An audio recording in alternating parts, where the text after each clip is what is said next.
Sudah terlihat ini? Sudah? Tinggal di Baik. slideshow. Ya, siap.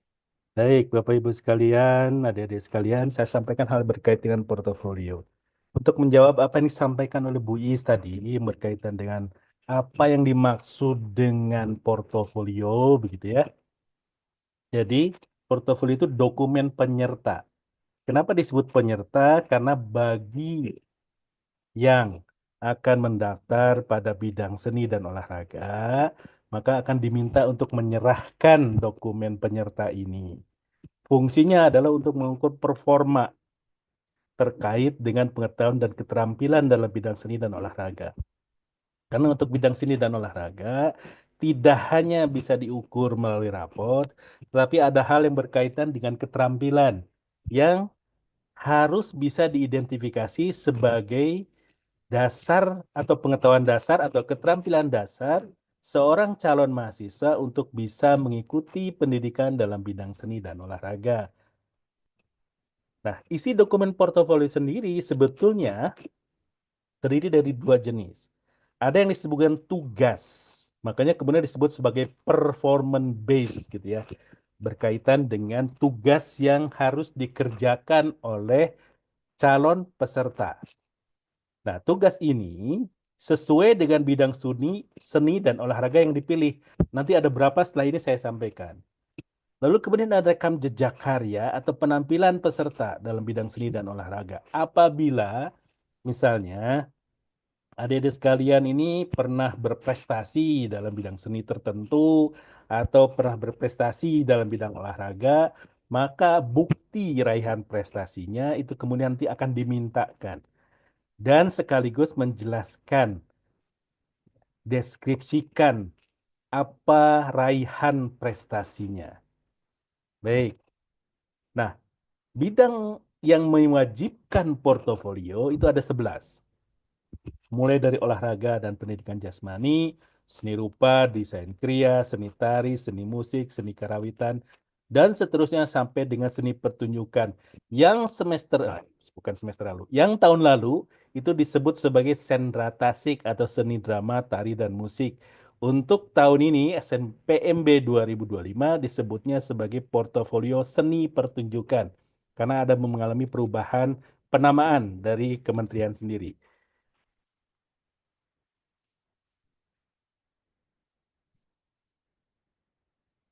Nah, untuk mengetahui perguruan tinggi dan program studi yang mewajibkan penyertaan portofolio, silahkan akses laman pendaftaran SNPMB, khususnya SNBP untuk yang kali ini, gitu ya, atau nanti di laman setiap PTN yang menjadi tujuan. Ya. Nah, mulai besok pada saat akan daftar, nanti akan tahu tuh informasinya. Bahkan sekarang juga sebenarnya sudah ada informasi yang berkaitan dengan portofolio. Jadi adik-adik sekalian, silahkan nanti mengakses snpmb.bpp.kemendikbud.go.id. Silahkan nanti lihat pilih PTN lalu lihat prodinya. Contohnya saja, misalnya ISBI Aceh. ISBI Aceh nanti mempersyaratkan jenis portofolionya apa saja. Misalnya untuk seni karawitan ada jenis portofolio seni karawitan. Lalu untuk seni rupa murni, kriya seni, desain komunikasi visual, tiga-tiganya sama menggunakan jenis portofolio seni rupa, desain, dan kriya.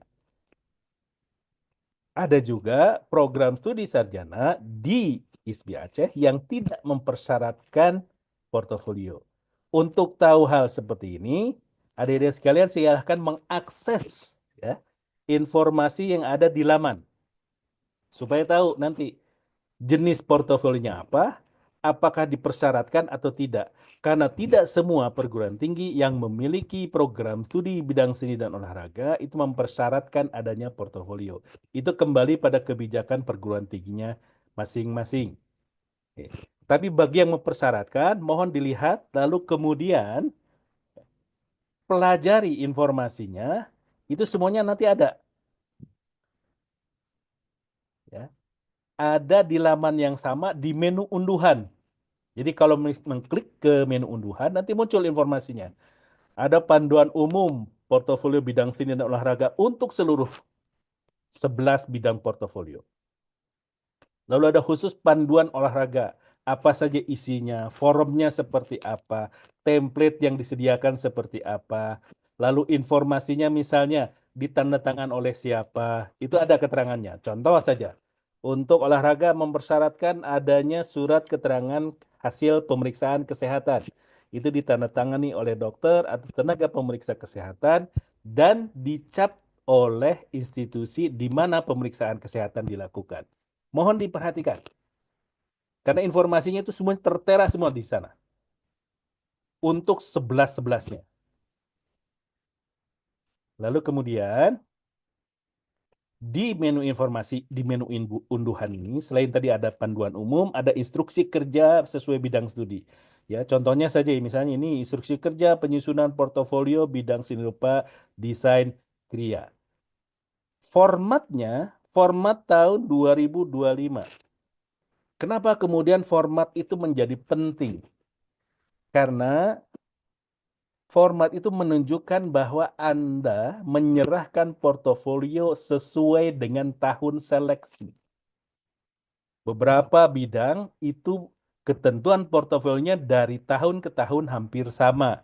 Sehingga kalau tidak menggunakan format atau template yang teridentifikasi sesuai tahun seleksi, dikhawatirkan akan menggunakan format atau template di luar dari tahun seleksi alias menyalin atau plagiasi. Jadi mohon diperhatikan betul dengan baik instruksinya. Lalu selain itu, di menu unduhan juga ada template PowerPoint-nya untuk setiap program studi, untuk setiap bidang studi yang 11 tadi. Lalu kemudian ada file dokumen yang digunakan untuk mengisi data, contohnya form untuk pengisian pemeriksaan kesehatan, form untuk pemeriksaan kesehatan pendengaran atau THT. Lalu ada surat pernyataan keaslian atau orisinalitas dari karya atau penampilan.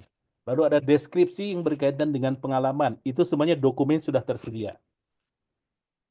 Yang diperlukan adalah silahkan unduh dulu, pelajari dulu apa yang harus dipersiapkan, baru menggunakan template yang ada, membuat portofolionya. Nah, seringkali kemudian pertanyaannya berakhir di sini nih.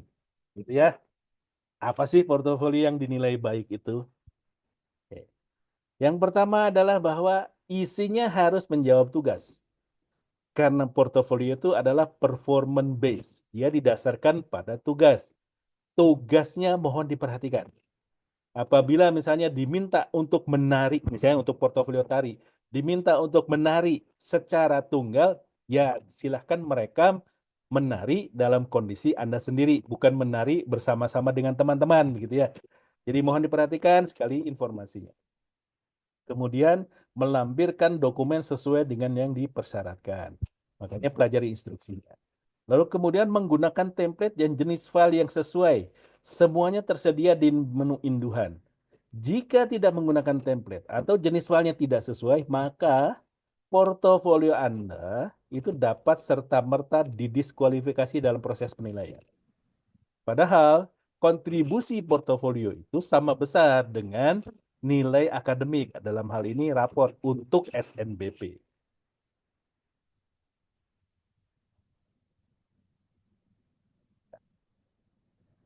Template, sudah jelas.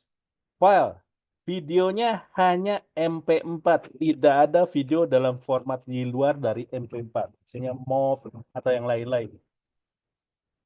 Kemudian dokumen yang lain dibuat dalam PowerPoint. Artinya kalau ada dokumen hasil pemeriksaan kesehatan, silahkan di-print, diisi, dicap, ditandatangani, lalu di-scan, dan hasil scan-nya ditampilkan di PowerPoint. Ya. Jadi adik-adik sekalian yang akan menggunakan portofolio, mohon sekali memperhatikan jenis filenya. Karena hanya dua ini yang kemudian nanti diakses. Hanya dua jenis file ini, MP4 dan PowerPoint, yang bisa diunggahkan untuk penilaian portofolio. Ya, ini contohnya misalnya. Ini portofolio tari. Maka yang dimintakan adalah video peserta menari tunggal. Silahkan merekam pada saat Anda melakukan tarian. tapi tunggal, artinya sendiri. Lalu file PowerPoint-nya ada halaman cover, isi nama dan NISN. Lalu kemudian ada halaman pernyataan originalitas portofolio. Tulis nama, NISN, dan ditandatangani. Ini ada keterangannya. Kalau tidak ditandatangani bisa digugurkan. Lalu kemudian di halaman terakhir ada halaman data hasil pemeriksaan kesehatan untuk portofolio tari. Jadi hanya dua yang kemudian mempersyaratkan adanya hasil pemeriksaan kesehatan, yaitu portofolio tari dan portofolio olahraga. Baik, mudah-mudahan informasi yang disampaikan cukup jelas ya. Silahkan mengakses informasinya di laman SNPMB, lalu ada di menu unduhan, silahkan dipelajari, dan kemudian lihat petunjuknya, lalu gunakan template yang tersedia. Dengan itu nanti akan memudahkan. Ya. Jadi portofolio yang baik, pertama ya harus sesuai dengan template dan filenya harus sesuai. Lalu harus menjawab tugasnya. Perkara berikut bagus atau tidaknya itu dalam proses penilaian berikutnya. Ya. Baik, adik-adik sekalian, Oke. Bapak Ibu sekalian, itu yang mungkin bisa disampaikan, Puis.